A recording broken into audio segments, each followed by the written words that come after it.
যারা যারা black pasting সিপিউর মধ্যে ড্যাড আইলে কি করে অনেকে হিট দিয়ে আগে চেষ্টা করে, তো তার উদ্দেশ্যে কইতাছি ব্ল্যাক পেস্টিং সিপিউ যে কোনো মোবাইলের মধ্যে যদি পেস্টিং সিপিউ থাকে তাহলে কিন্তু ওই মোবাইল কিন্তু হিট দিলে চালু হইতো না, উল্টা আরো খারাপ হইব। কারণ এগুলো পেস্টগুলো অনেক সময় আধা ঘন্টা হয়েছে আইসে আমার কাছে রেডমি নোট 9 প্রবলেম হলো ড্যাড। কীরকম ভাবে ড্যাড হয়েছে ভাই? ওই ভিডিও করতে করতে এখন আর অটোমেটিক সুস্থ মানে তোমরা রিলস মিস বানাইতেছো হঠাৎ করে বন্ধ হয়ে গেছে না? তো আমি কাস্টমার জনকে জিজ্ঞেস করলাম, এটা মোবাইলটা চালু অবস্থায় রানিংয়ে হঠাৎ করে ভিডিও করতে করতে বন্ধ হয়েছে। তো আমরা ডিসি রিডিং নিলাম, তারপরে কম্পিউটারে পোর্ট চেক করলাম, পোর্টে কিন্তু কানেকশন হয়েছে না। তারপরে এখানে যে ডায়োড আমরা কিন্তু ওইটা রিমুভ করছি, রিমুভ করেও দেখলাম কোনো কাজ হয়েছে না। তো তারপরে ডিসি রিডিংটা তোমরা দেখাইলাম। এখন ডাইরেক্ট আমরা এটা করুম কই সিপিউতে।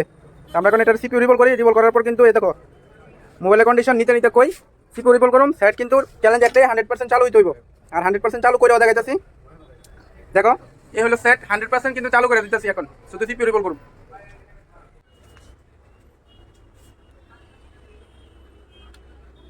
আই চার্জার রিডিং যদি কই দেখো, ব্যাটারি লাগানো অবস্থায় আমরা নিতেছে 0.6 এম্পিয়ার। 0.6 এম্পিয়ার নিতেছে আমরা ব্যাটারি লাগানো অবস্থায়, কিন্তু ডিসপ্লের মধ্যে কিন্তু কিছু আইতেছে না দেখো। তারপর যদি ডিসি রিডিংটা চেক করি, ডিসি রিডিংটাও দেখো একটু। আমরা 4 ভোল্ট সেট করে নিলাম।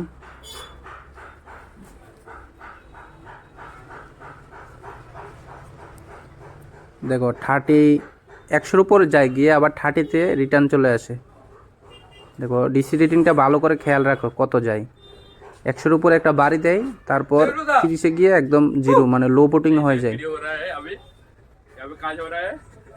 দেখো আমি কয়েকবার ট্রাই করলাম, সেম রিডিং, কোনো পরিবর্তন নেই। কানেক্টরটা খুলে এখন দেখো মাদারবোর্ডের কন্ডিশন দেখো, পুরো ফ্রেশ, কিন্তু কোথাও কাজ হয়নি।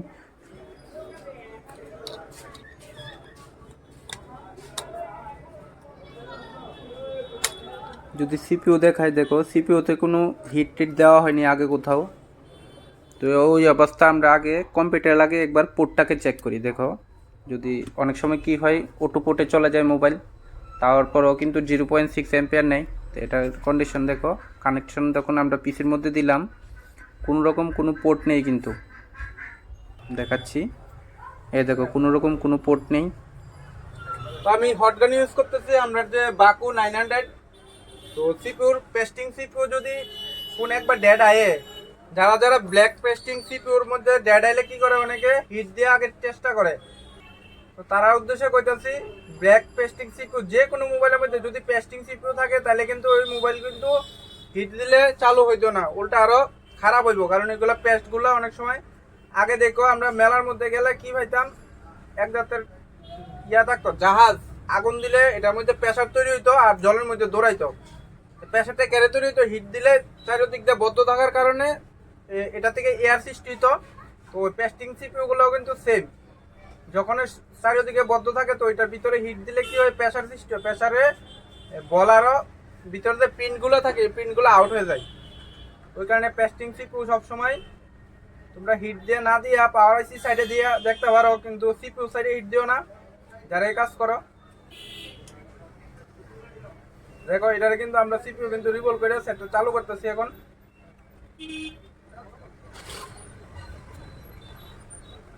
তো দেখো আমরা কিন্তু সিপিইউ ওপেন করে নিলাম রেডমি নোট 9। আমরা কোনো প্রিন্ট ড্যামেজ হয়েছে কি না হয়েছে দেখো, আমরা কিন্তু কোনো প্রিন্ট ড্যামেজ হয়েছে না। আর এগুলো কিন্তু খুব হার্ড পেস্টিং করা থাকে। তো যারাই তোমরা মনে করো সিপিইউ ডেড মোবাইল আইয়া অনেক সময় সিপিইউর মধ্যে হিট দেওয়ার চেষ্টা করো চালু করার, তো সিপিইউর মধ্যে যদি পেস্টিং সিপিইউ দেখো তাহলে হিট দিও না। কারণ হিট দিলে এগুলা ভিতরে বল ফুলা দিয়ে সেটা উল্টা আরও ড্যামেজ হয়ে যায়, এই সেটটা চালু হইতো না। কারণ রিপিউল যদিও সেটটা চালু হওয়ার সম্ভাবনা থাকে তারপরে রিবল করতেই লাগবো। আর এটার কন্ডিশন দেখো কেরে, এটাতে ড্রাই সোল্ট কীভাবে বুঝলাম এই দেখো, এদিকে প্রিন্টগুলো দেখো কত জিলা দেওয়া রয়েছে, আর এদিকে দেখো একদম ব্ল্যাক ব্ল্যাক হয়ে গেছে। এর মানে এক সাইড এটা ড্রাই হয়ে গেছে গা, যে কারণে সেটটা ডেড হয়ে গেছে গা। সঠিক বল প্রপারভাবে সবটি কানেকশন পাইতেছে না। তখন আমরা যখন এটা রিভল করুম তখন কিন্তু একদম সবগুলা বল কানেকশন পাইব, তারপরে সেট কিন্তু আমরা 100% চালু হইব। সিপিইউ আমরা রিভল করা কমপ্লিট, আর মাদারবোর্ডের সারফেসও কিন্তু আমরা ক্লিন হয়ে গেছে গা। তখন শুধু আমরা মাদারবোর্ডের মধ্যে এটা লাগামো। সিপিইউ আমরা রিভল করা কমপ্লিট, একটু মাদারবোর্ডটা একটু ঠান্ডা করি, ঠান্ডা করার পর চেক করুম। একটু ফ্যান গেছে নিচে বইটা, কিছু করার নাই, তাইলে একটা ভিডিও করতে একটু কষ্ট হতো।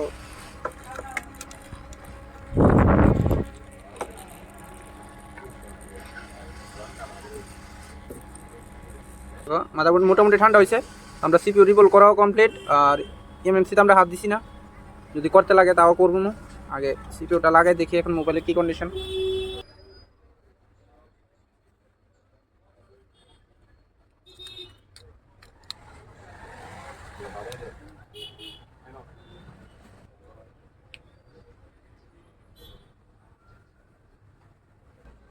দেখো 0.6, আগেও আমরা 0.6 নিছে, সিপিইউ আমরা 100% রিভলভ হয়েছে। তখন আমরা ডিসি পাওয়ারের বুটটা দেখি, তারপর আমরা উল্টো স্টেপে আগাম দেখি এখন কি রিডিং আয়।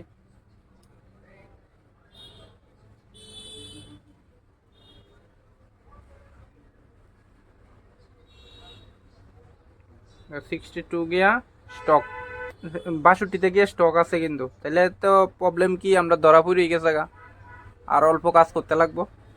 কাজ করলে কিন্তু আমরা সেট চালু হয়ে যাবো গা। তো বাকি কাজটা আমি কইরা দেখাইতেছি। এখন এটা যদি কম্পিউটার লাগাই তাহলে আমরা এটা কোয়ালকাম পোর্টে গেছে, মোবাইলটা এখন গেছে কোয়ালকাম পোর্টে। তো আবারও খুলে দেখাইতেছি। আগেও 0.6 আই চার্জারে আসলো, আর এখনও 0.6 আছে, কিন্তু ডিসি বুটিংটা একটু চেঞ্জ হয়েছে। দেখো আগের থেকে ডিসি বুটিংটা এখন যদি দেখাই 100 উপরে গেছে, প্লাস গিয়ে সেটা 62তে গিয়ে স্টক। তো যারা সিপিউর কাজ করে ওরা জানা আছে। আর 100% মানে তো 100% নেই, পুরোটা কাজ আমি কমপ্লিট করলে এখন আর অল্প একটু কাজ আছে।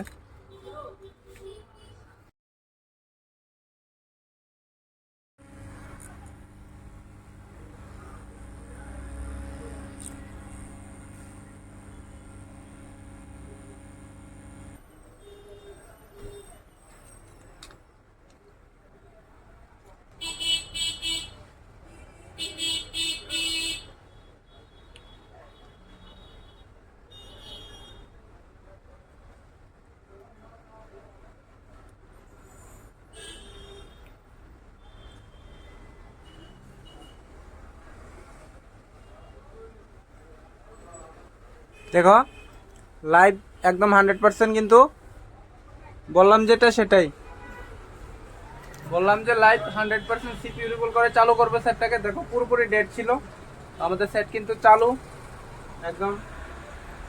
চার্জিং দেও 96, ব্যাটারিতে 96% চার্জ আছে, তারপরেও কিন্তু আমাদের সেটটা চালু হয়নি। আমরা যখন সিপিইউ র্যাম সব কিছু রিভলভ করলাম, তারপর কিন্তু লোগো চলে আসলো। এখন আমরা একবার চালু করে দেখি।